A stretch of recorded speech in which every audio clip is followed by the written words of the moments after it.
Hello champions, welcome to my channel. अभी हम लोग करने जा रहे हैं एरोडोव का क्वेश्चन नंबर 1.12। ये क्वेश्चन एससीवी में भी दिया है, सॉल्व एग्जांपल। ऐसे क्वेश्चन नीट और जेईई मेंस में बहुत पूछे जाते हैं। क्वेश्चन क्या है आइए पढ़ते हैं हम लोग। 3 points are located at the vertices of an equilateral triangle whose side equals a. They all start moving simultaneously with velocity v constant in modulus, with the first point heading continually for the second and the second for the third and the third for the first. How soon will the points converge? तो सबसे पहले बच्चे कहते हैं ये कभी मिलेंगे ही नहीं, कभी नहीं मिलेंगे। सबसे पहला आंसर होता है, बच्चे कहते हैं कभी नहीं मिलेंगे। क्यों? क्योंकि वो ध्यान से ये नहीं पढ़ते हैं कि वेलोसिटी कांस्टेंट नहीं है, velocity v constant in modulus. इसका मतलब है स्पीड कांस्टेंट है, स्पीड कांस्टेंट है। पहली गलती यहाँ होती है।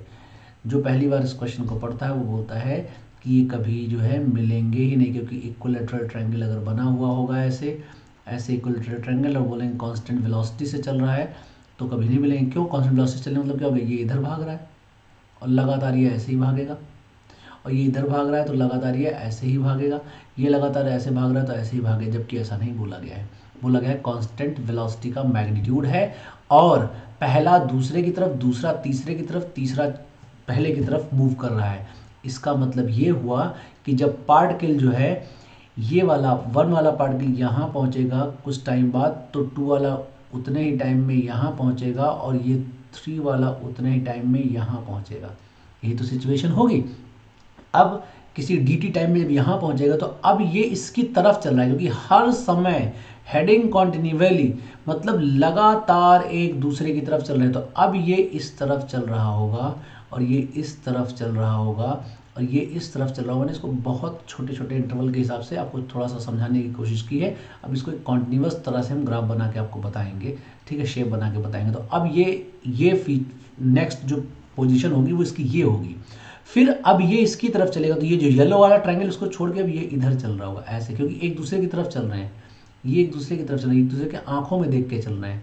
जैसे मान लो 3 कुत्ते ट्रायंगल में बैठे हैं, है ना, और बीच में हड्डी पड़ी है, और तीनों जा रहे हैं हड्डी खाना। तो तीनों जो है एक दूसरे की तरफ भाग रहे हैं। तू खा नहीं सकता, मैं खा नहीं सकती, ये ऐसा बवाल चल रहा है, तो एक दूसरे की आंखों में देखते हुए भाग रहे हैं। तो अगले dt टाइम में ये सिचुएशन होगी, तो ये ऐसे चलेगा, ऐसे चलेगा, और ये वाला ऐसे चलेगा, ये वाला ऐसे चलेगा। मतलब हर इंस्टेंट पर देखो ये इक्विलैटरल ट्रायंगल मेंटेन कर रहे हैं डिफरेंट डिफरेंट साइड लेंथ का, और ये धीरे धीरे ऐसे ऐसे मिलते रहेंगे, मिलते रहेंगे, मिलते रहेंगे, चलते रहेंगे, चलते रहेंगे। और अब नए अगले dt टाइम में यहाँ पहुँच जाएगा, ये यहाँ पहुँच जाएगा, ये यहाँ पहुँच जाएगा। तो ये अब ये ऐसे चलेंगे, ऐसे। ये छोटा वाला इक्विलैटरल मतलब ये लगातार इक्विलैटरल ट्रायंगल पे ही मूव करेंगे। तो देखा जाए तो इनका पाथ क्या, इनको हर इंस्टेंट पर अगर मिला होगा तो ये ऐसे कहीं मूव करेंगे, ऐसे, ये ऐसे, ये ऐसे, और ये ऐसे मूव करते हुए यहाँ कहीं पे ऐसे मिल जाएंगे। मतलब अगर मैं इनका दोबारा से पाथ ड्रॉ करके आपको दिखाऊं तो कुछ ऐसे शेप के पाथ पे ये चलेंगे। अगर ये इक्विलैटरल ट्रायंगल बना हुआ है यहाँ पर, और इनके पाथ की बात करें तो ये यहाँ पे आके सेंट्रॉइड पे आके मिलेंगे सिमेट्री के हिसाब से। और ये देखा जाए कॉन्टिन्यूसली अगर मिलाएं, हर डॉट को मिलाते चले जाए, तो ये ऐसे ट्रैक पे चल रहा था, और ये इस ट्रैक पे चल रहा था, और ये इस ट्रैक पे चल रहा था। क्योंकि लगातार हर बार ट्रायंगल चेंज करेंगे, ट्रायंगल चेंज करेंगे तो ऐसा शेप बनाएंगे। तो ये ऐसे आके चल रहे, तो फाइनली यहाँ पे आके मिल गए। देखा जाए तो ये पार्टिकल कई सारे अगर मोशन में करते हैं तो उसका क्वेश्चन हो गया। कई सारे पार्टिकल अगर मोशन में होते हैं तो उसी का तो क्वेश्चन हो गया। अब जब ऐसा क्वेश्चन आता है, कई सारे पार्टिकल अगर मोशन कर रहे होते हैं, इस तरह का जब क्वेश्चन होता है, तो बेस्ट तरीका होता है कि आप पार्टिकल्स को जो है सबको एक साथ ना चलाओ, एक को एट अ टाइम चलाओ, बाकी सबको रोक दो। तो एक बात तो ये समझ में आ रही है, इस ट्रायंगल पे ये इधर की तरफ ऐसे आ जाएगा, ये इसका पाथ इधर होगा, इसका पाथ इधर होगा, फाइनली मिलेंगे। तो अगर मैं इन दोनों को मिला दूं तो ऑब्वियस है, तो ये दोनों भी मिल जाएंगे और ये दोनों भी मिल जाएंगे सिमेट्री हिसाब से। तो इन दोनों को अगर हम बोले कब मिलेंगे, तो ये दोनों भी मिल जाएंगे।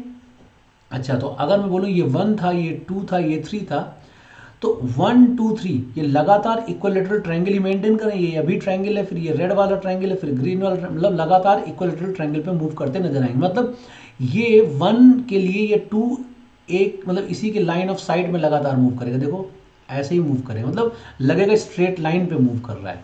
ये तो मतलब हुआ। तो इसको सॉल्व करने के लिए बेस्ट तरीका क्या है?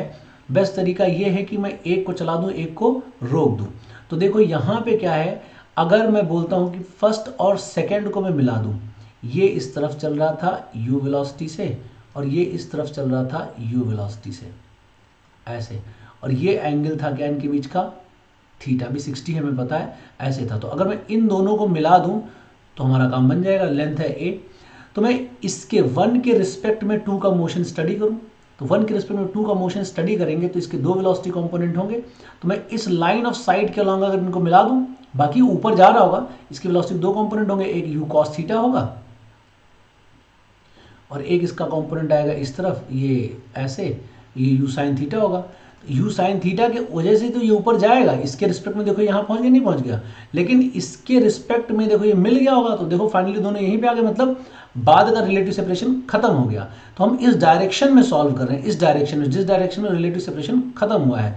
So velocity of 1, velocity of 2 with respect to 1 along the line of sight, मतलब पैरेलल ऐसे बना दिया along the line of sight के लिए। तो ये क्या आएगा, u cos थीटा, मैग्नीट्यूड लिख रहा हूं मैं, u cos थीटा इधर है, ये इधर है, तो u cos theta plus u हो जाएगा। इस स्पीड से आएंगे और ये मिल जाएंगे। समझ में आया नहीं आया? तो अब क्या होगा, अगर मैं अब लिखूं कितना टाइम लगेगा, तो देखो ये इसके 1 के रिस्पेक्ट में 2 हमेशा कांस्टेंट स्पीड से मूव करेगा, हमेशा इक्विलेटरल ट्रायंगल पे मूव करेगा और धीरे धीरे इनकी साइड लेंथ इक्विलेटरल ट्रायंगल खत्म हो जाएगी। तो शुरू में a थी, बाद में 0 हो गई, तो टाइम कितना लगा a साइड लेंथ से 0 साइड लेंथ तक पहुंचने में, तो ये आ जाएगा 1 प्लस कॉस थीटा। इतना टाइम इसको लगा होगा मिलने के लिए। थीटा की वैल्यू 60 रखो, आंसर निकाल लो।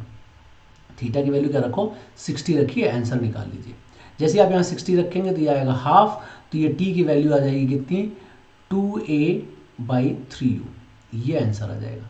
2a/3u ये आंसर आ जाएगा। अब ऐसा क्वेश्चन कोई जरूरी थोड़ा ना यहीं पे आए, कहीं पे भी आ सकता है। जैसे अगर मैं बोलूँ कि ये स्क्वायर में चल रहे होते तो स्क्वायर होता, रेगुलर पॉलीगन था, ये स्क्वायर था, तो ये ऐसे चल रहा था, ये ऐसे चल रहा था, लगातार ऐसे एक दूसरे की तरफ चल रहे थे, सारा कुछ क्वेश्चन वही था, बस एक स्क्वायर की तरफ था।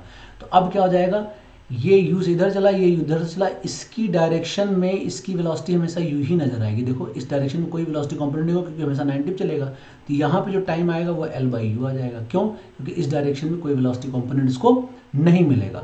ऐसे किसी भी रेगुलर पॉलीगन में हो, हेक्सागन में हो, पेंटागन में हो, कहीं पे भी हो, ऐसे आप इसको सॉल्व कर सकते हैं। इजी क्वेश्चन था, ठीक है। लेकिन अगर आपको 2 पार्टिकल मोशन आपको आता है कि एक के रिस्पेक्ट में दूसरे को सॉल्व करते हैं, तभी आप इसको आसानी से कर पाओगे, नहीं तो गलत हो जाएगा। आई होप अब आपको ये क्लियर हो गया होगा। ऐसे क्वेश्चन का सोल्यूशन देखने के लिए आप इस चैनल को सब्सक्राइब कर लीजिए और अपने दोस्तों में भी शेयर करते रहिए।